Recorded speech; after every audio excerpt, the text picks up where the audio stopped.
Halo Tribuners, salam jumpa di Tribun Ambon hari ini edisi 13 Juni 2022 bersama saya Mesya Marasabesi.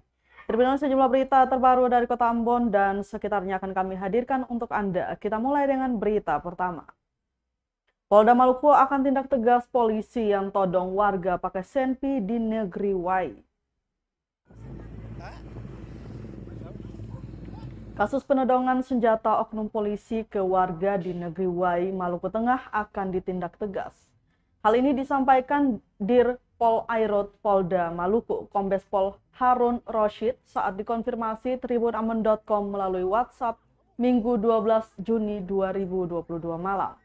Saat ini lanjutnya oknum polisi diketahui berinisial Baraka JT itu sudah ditahan selama 21 hari ke depan untuk menjalani proses pemeriksaan oleh Divisi Propam Polda Maluku. Menurutnya aksi anak buahnya tersebut sangat disesalkan sekali meskipun membela bapaknya yang dipukul. Lanjut dikatakan apabila dalam kejadian tersebut senjata api yang dipegang ditembakkan pada Maksud kami lanjut dikatakan apabila dalam kejadian tersebut senjata api yang dipegang ditembakkan maka langsung disanksi pemberhentian dengan tidak terhormat. Diberitakan video viral oknum polisi menodong warga dengan senjata api atau senpi dilakukan oleh Baraka JT, anggota Ditpol Airut Polda Maluku di Desa Wai, Kecamatan Salahutu, Kabupaten Maluku Tengah, Jumat 10 Juni 2022. Aksi polisi itu sempat diabadikan warga setempat hingga berujung viral.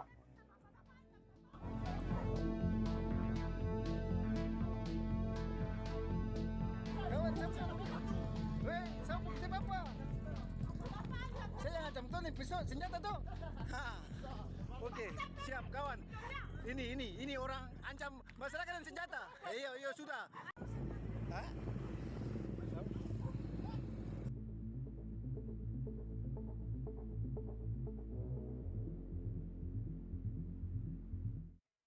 Kita ke berita selanjutnya, Tribuners. KPK dalami aliran uang yang masuk kantong mantan Wali Kota Ambon Richard Lohenapesi. Penyidik Komisi Pemberantasan Korupsi atau KPK mendalami aliran uang yang masuk ke Wali Kota nonaktif Ambon Richard Lohenapesi alias RL dalam kasus pemberian hadiah atau janji terkait persetujuan izin pembangunan Alfamidi di Kota Ambon. Pendalaman itu dilakukan tim penyidik saat memeriksa Kepala Bidang Pengelolaan Sumber Daya Air dan Infrastruktur Pemukiman pada Dinas PUPR Kota Ambon, Jalan Chandra Food. Maksud kami, pendalaman itu dilakukan tim penyidik saat pemeriksaan Kepala Bidang Pengelolaan Sumber Daya Air dan Infrastruktur Pemukiman pada Dinas PUPR Kota Ambon, Chandra Food Wembut. Kepala Dinas Perumahan Rakyat dan Kawasan Pemukiman Kota Ambon, Rustam Simanjuntak dan Telinio selaku wira swasta. Mereka diperiksa di Gedung Merah Putih KPK pada Jumat 10 Juni 2022. PLT Juru Bicara Penindakan KPK, Ali Fikri dalam keterangannya Senin 13 Juni 2022 menyebutkan, ketiga saksi diperiksa terkait dengan dugaan penerimaan sejumlah uang oleh tersangka RL dari beberapa pihak kontraktor dan beberapa SKPD di Pemkot Ambon. Saksi lain yakni PNS atau Koordinator Perwakilan Pemkot Ambon di Jakarta, Karen Walker Dias, tak memenuhi panggilan tim penyidik. Sebelumnya KPK telah menetapkan Wali Kota Ambon 2 periode Richard Lohenapesi sebagai tersangka kasus dugaan suap persetujuan izin prinsip pembangunan cabang retail minimarket tahun 2020 di Kota Ambon dan penerimaan gratifikasi. Apakah benar Bapak tidak kaki serius katanya? Enggak, ini kalau saya pakai sendal ini. Oh gitu ya Pak. Saya operasi kaki kan. Ini gitu. Tahu ya? Ini obatnya. Ada Pak. Mana Pak? Ada yang mau disampaikan Pak? Masyarakat yang Pak. Ini ke mana Pak? Ayo ke mana Pak? Senang Pak.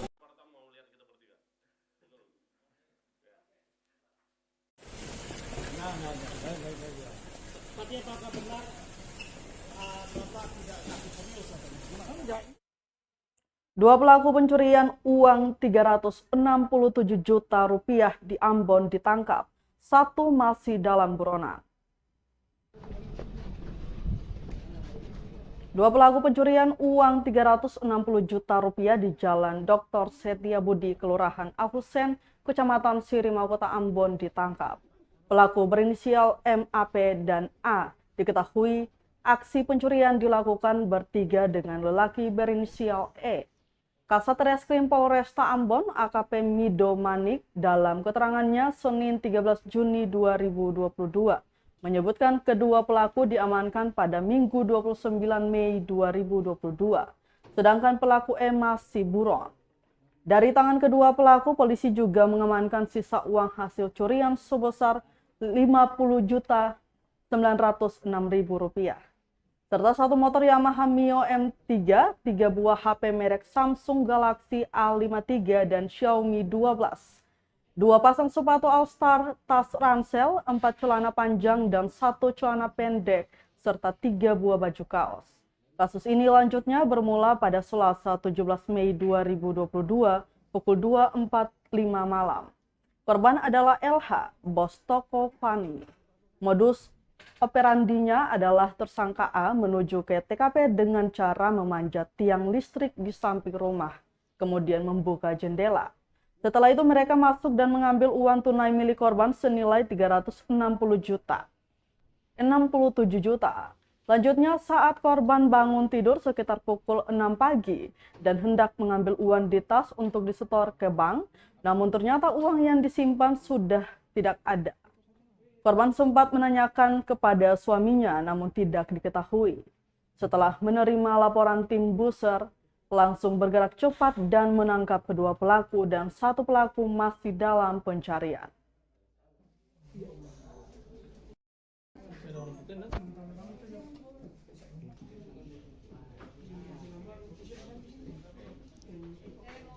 Kemudian mereka melakukan ini 3 orang.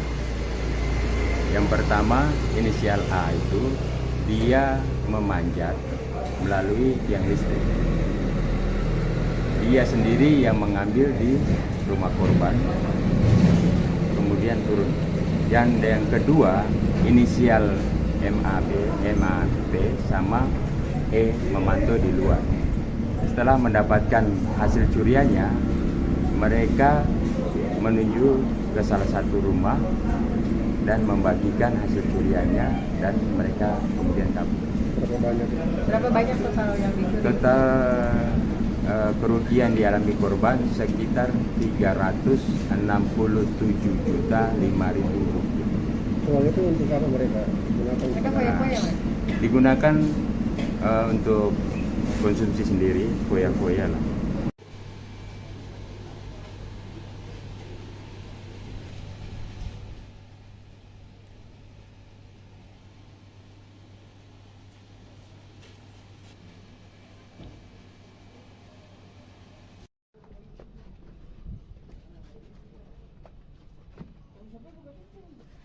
Lewat sini, Jo. Sini dulu. Kedua pelaku pencurian uang 367 juta di toko Bos Fani terancam hukuman 9 tahun penjara. Lewat sini, Jo. Sini dulu. Dua pelaku pencurian uang 367 juta di Jalan Dr. Setiabudi, Kelurahan Ahusen, Kecamatan Sirimau, Kota Ambon terancam hukuman penjara selama 9 tahun. Pelaku berinisial A dan MAP ini mencuri di bos toko Fani yang tinggal di Jalan Dr. Setiabudi RT 003 RW 003, Kelurahan Ahusen, Kecamatan Sirimau, Kota Ambon. Kasih Humas Polresta Pulau Ambon dan Pulau-Pulau Lease, Ibtu Moyo Utomo menyebutkan pelaku pencurian ini ada 3 orang. Satu pelaku lainnya masih buron, yakni berinisial E yang tugasnya memantau rumah korban. Lanjutnya, kedua pelaku yang telah ditangkap ditetapkan sebagai tersangka dan disangkakan pasal 363 ayat 1 ke 3E, 4E, dan 5E KUHP tentang tindak pidana pencurian dengan pemberatan.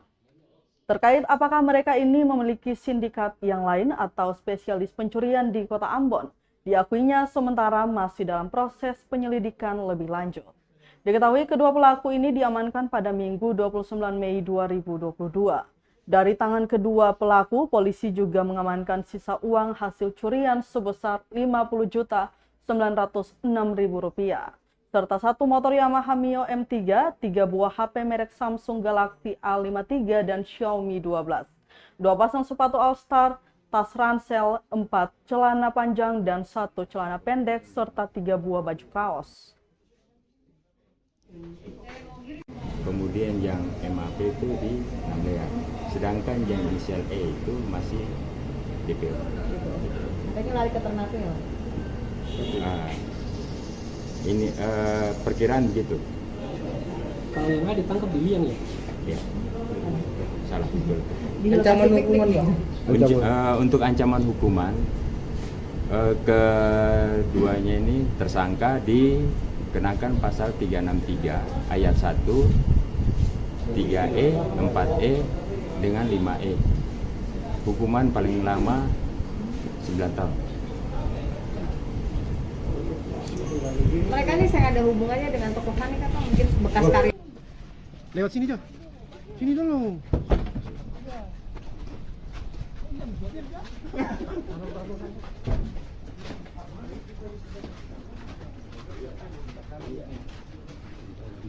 Oke, Bang.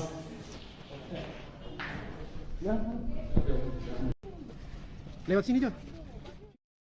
Terus kita beralih ke berita lainnya. Operasi Patuh Salawaku dimulai. Warga Ambon diminta tidak lalai saat berkendara.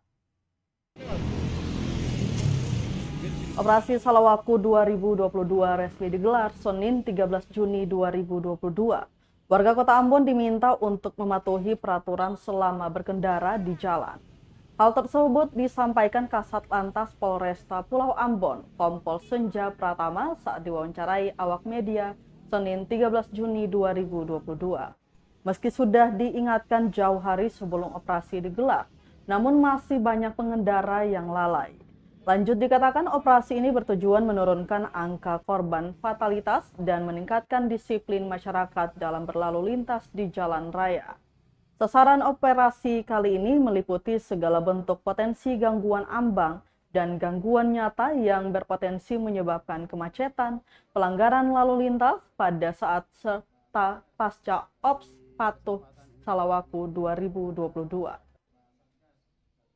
Di kesempatan ini juga kami menghimbau kepada masyarakat Kota Ambon, baik dari setiap elemen, anak-anak remaja, mungkin sudah dewasa, dan para pengendara kendaraan yang menggunakan jalan di lingkungan Kota Ambon, yang mohon dapat berpartisipasi mendukung operasi patuh ini, karena pelanggaran itu juga bukan dari polisi yang mencari, tapi masyarakat sendiri yang kadang baik itu mungkin disengaja ataupun lalai dalam mematuhi aturan-aturan lalu lintas. Di situ sudah disebutkan dalam Undang-Undang 22 tahun 2009 ada tata cara ketertiban dalam berkendara, baik itu mungkin kelengkapan perorangannya, kelengkapan kendaraan, dan selama dia menggunakan kendaraan bermotor di jalan umum wajib mematuhi segala ketentuan aturan sesuai dengan aturan perundang-undangan.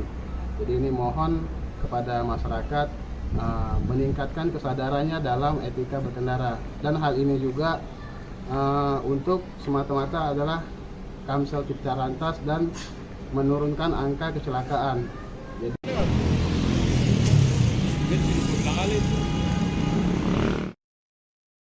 SMP Negeri 9 Buru umumkan kelulusan. Jalaluddin Salampesi ucapkan selamat. Pengumuman kelulusan siswa di SMP Negeri 9 Buru Maluku disampaikan langsung kepada orang tua siswa Senin 13 Juni 2022. Sebanyak 258 siswa SMP 9 berhasil lulus 100%. Pada kesempatan itu, penjabat Bupati Buru Jalaluddin Salampesi juga hadir bersama orang tua para siswa. Dia mengucapkan selamat kepada seluruh peserta didik yang telah lulus tahun ini. Salampesi mengatakan pendidikan memiliki pengaruh sangat besar terhadap masa depan dan kemajuan bangsa. Jadi lanjutnya, dengan adanya pendidikan berkualitas sehingga bangsa dan daerah ini akan menghasilkan sumber daya manusia atau SDM cerdas, berkualitas, dan inovatif. Dirinya pun berharap semoga seluruh peserta didik tingkat SMP di Kabupaten Buru dengan jumlah 2.550 siswa yang telah diikuti ujian sekolah dan hari ini hadir pada pengumuman hasil kelulusan ujian dapat melanjutkan ke jenjang pendidikan lebih tinggi. Informasi-informasi yang bisa saya ingatkan untuk semuanya. Jadi seluruh peserta tingkat sekolah menengah pertama yang ada di Kabupaten Buru jumlahnya kurang lebih 2.550 siswa yang telah mengikuti ujian sekolah dan hari ini hadir pada pengumuman hasil kelulusan kita. Semoga anak-anak kita semuanya dapat melanjutkan ke jenjang pendidikan yang tinggi sesuai dengan yang dicita-citakan dan mampu mengharumkan nama Kabupaten Buru tercinta dengan berbagai prestasi yang baik. Semoga slogan ini bisa disuarakan oleh Bapak dan Ibu kepada anak-anak kita. Tribuners, kita ke berita terakhir. Awal mula terbentuknya Danau Waiela Negeri 5 hingga kini dijadikan destinasi wisata alam.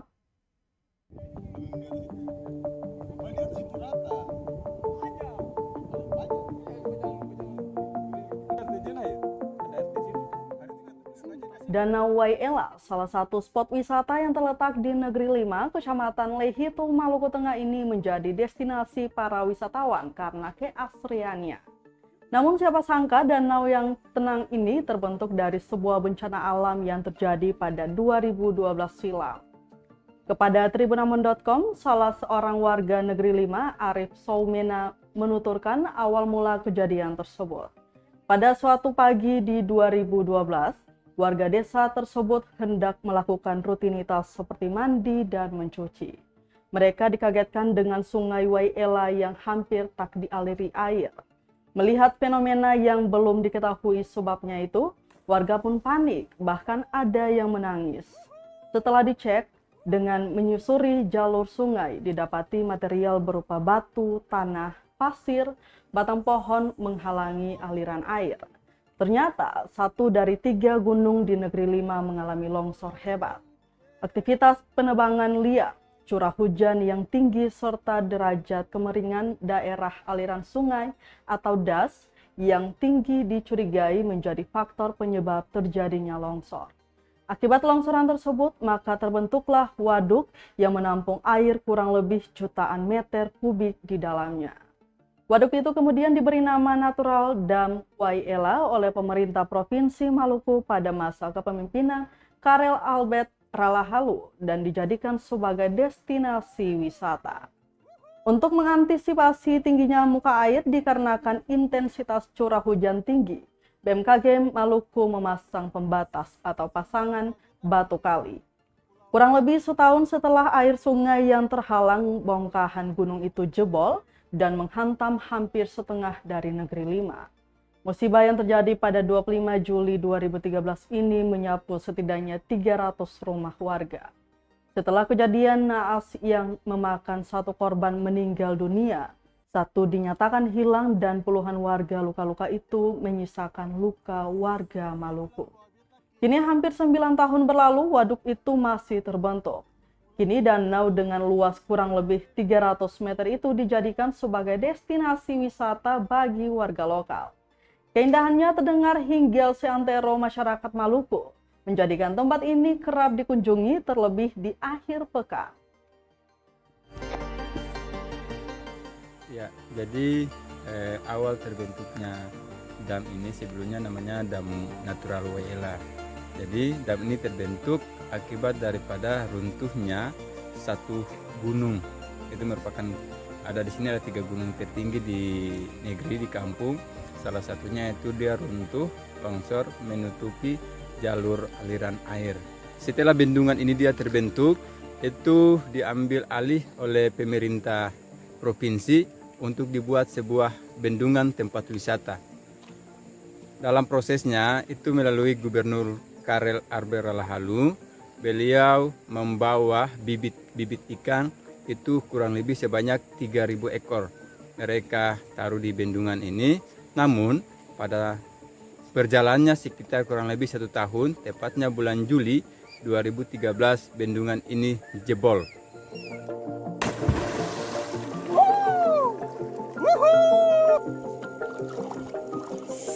Saya bilang bahwa beta ke pulau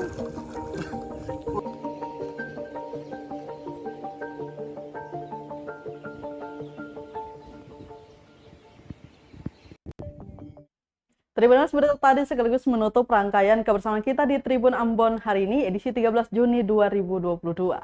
Mewakili seluruh kru yang bertugas, saya Mesya Marsabesi pamit undur diri. Selamat malam dan sampai jumpa. Amato. Terima kasih sudah nonton. Jangan lupa like, subscribe, dan share ya.